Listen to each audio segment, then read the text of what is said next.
Hi,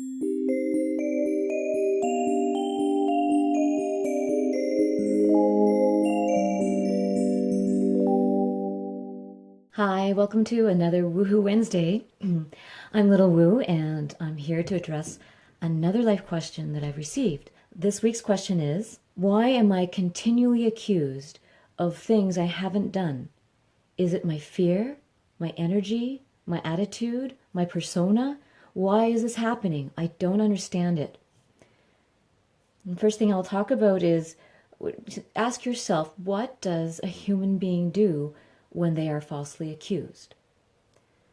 And you might have different answers, but what I'll offer you is that normally what happens is most human beings will be triggered into what I call survival mode or protection mode. And that makes sense. It's a natural biological need to protect the organism. And then the three reactions that happen when we're in survival mode are defense, attack, or escape. And then if you ask the other flip question is, then what does that type of reaction generate in the accuser? Well, it tends to generate a sense that the person being accused is aggressive, or it's an admission of guilt. So that doesn't quite work out for the person who's accused or falsely accused or misunderstood. And so there's this continual cycle of misunderstanding that gets perpetuated. Makes sense why we would do that, because it's the initial survival mode reaction.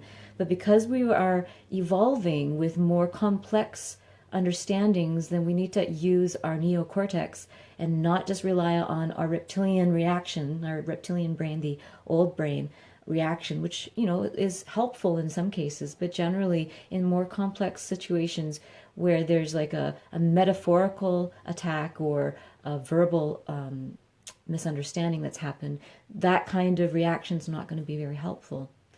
Now I'm going to just describe the survival reactions a little bit more, and hopefully you can help identify which is your mode when you feel falsely accused, and that's a very extreme experience, or just misunderstood. So here are the three modes again.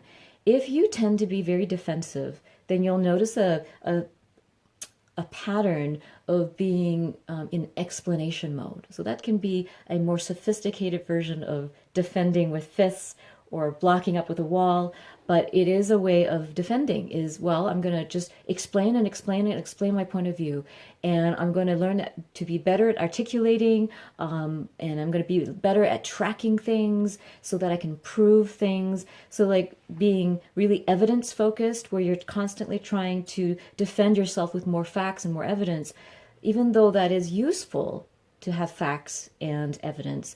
Noticing a pattern in your life where you constantly track things to try to prove yourself later is a sign that you might feel like you're in survival mode all the time and your reaction is defensiveness. The other one is attack.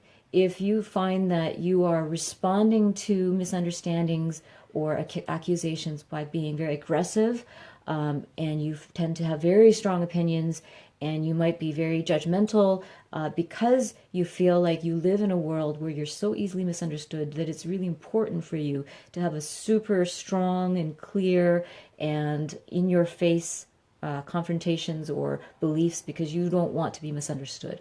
So sometimes having a very strong opinion, very aggressive with your opinion, might be actually a defensive posture. Another one, the third one, is escape. So if you tend to avoid confrontation, or you avoid even getting involved with people altogether, so you tend to isolate, or maybe describe yourself as a loner, or remove yourself from situations or society where there's confrontation or even intimacy, then that might be a sign that you're living in a survival mode where you don't feel safe being involved in relationships, and you don't want to defend or attack, so you just take the third route, which is to opt out altogether. So those are three really common ones. And this short talk is not a comprehensive diagnosis. It's just hopefully to give you some thought over the week to see how you react when you feel misunderstood or attacked or accused. Now, why does this person's asking, why does this happen? Why does this keep happening? Even though most of us have been misunderstood or maybe even accused of something we haven't done, there are some people who experience this over and over again. And I include myself in that tribe because I have had that pattern in my life, especially in my youth. And I always wondered what's going on. And so I have a very similar feeling. Once you have an experience of being misunderstood and you carry that with you and you turn it into your worldview, it's not your fault that it's your worldview, but it just became your worldview because you're trying to survive. And when it solidifies into a regular emotional state, then that defensiveness or attacking nature or escape nature actually attracts and can create this type of experience over and over again. So if you constantly feel like you're being judged, attacked, or accused, even when it's not happening, you will see it that it's happening. You will think it's happening. And so it'll feel constant. And then when it is happening, it's not quite an attack, it's just a misunderstanding, but it'll be perceived as an attack or accusation. And that as you respond very emotionally, then that steamroll, it rolls it into an actual accusation, right? So things can get from, just a little bit confused to heated to outright, war. And so that's kind of the escalation of things that happens when we have a worldview that is emotionally driven by this view that we're being attacked, that's not safe, that people are out to get us, that there's a constant threat. So if you live in that state, then you're going to be part of that energy that contributes to it continually happening. And I can give you a few examples, maybe just one quick one from my life. I posted something once, and this has happened many times actually, but and someone totally misunderstood me, and they accused me of something very extreme. And instead of spending a lot of my energy defending myself and trying to prove that I was innocent, I decided to just try to look and understand what they're going through, like where are they coming from, why are they seeing things this way, and I want to know more about them. So instead of making it about you and defending yourself, which is very natural, then I wanted to learn more about them. So I turned the conversation into, can I ask you what you've been through? Like, how does this relate to you, and why do you feel so strongly? And then they shared their story, and it was really amazing to see the trauma that person had been through and why they might perceive me as an aggressor. And so then when I understood them, they felt calmer and calmer, and finally we had actually a reasonable conversation. And I really understood a lot more about people who might react that way. And so that changed how I walk through the world now, because I understand another person's pain. And so often when we're trying to deflect our own pain, we're not able to work with someone else's pain, which is actually where this all starts. It's from each other's pain. So here are 4 practical things that you can do to shift this pattern in your life, if it is a pattern. The first thing is to know your survival mode patterns, to know your survival mode reactions. And so recognize how your own mistakes and transgressions are the result, usually, of some kind of protection, survival, or reaction mode. And once you've analyzed whether you tend to be defensive, attacking, or escapist, then that will help you understand, oh, that's why I did all those things. Second is to see your transgressions with compassion, and that comes from the first one, knowing your survival mode. And whenever you alleviate shame or guilt, then you're able actually to face your own actions and to make amends and reparations. Often people are in defensiveness, and in their defensiveness they refuse to make amends, because part of making amends is to acknowledge that I've done something wrong. So when you are able to acknowledge that you've done something wrong, because you realize where it's coming from, it takes away the shame and the guilt. It makes you more honest and more able to face your own mistakes. And so that compassion is not an excuse or condoning, but an understanding and an ability to face what has happened. Third thing is to know your noble mode reactions. And so we talked a lot about survival mode today, but I want you to know that you also have a noble mode. This is the mode you're in when you feel in deep connection to your truest self. So then you're acting from your noble mode whenever you're being kind and loving, and know that that's just as much part of you as reaction or survival mode. And so acknowledging your goodness goes a long way, because then you don't start shaming or blaming. You basically realize that you have a really noble side, and that it comes from when you're not feeling threatened, when you're feeling connected to who you really are. And the fourth thing is to understand your accuser's pain with compassion.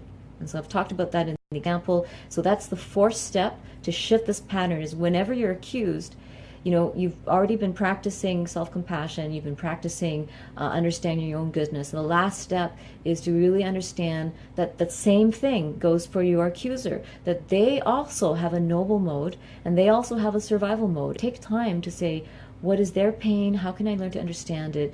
Am I able to decrease my own reaction enough to be able to make space for understanding here? Because I really, if I understand their pain, then it also helps me alleviate the situation and alleviate my pain, right? So it's like a win-win, because when you understand your accuser, they actually calm down. There's actually some studies being done that I've heard about from one facilitator that said that when we actually try to understand someone, even when they're very upset, just the effort to understand, when they see your effort to understand them, it calms down the amygdala, so that emotional, reactive, survival mode brain actually scientifically has been shown to calm down when others make efforts to understand them.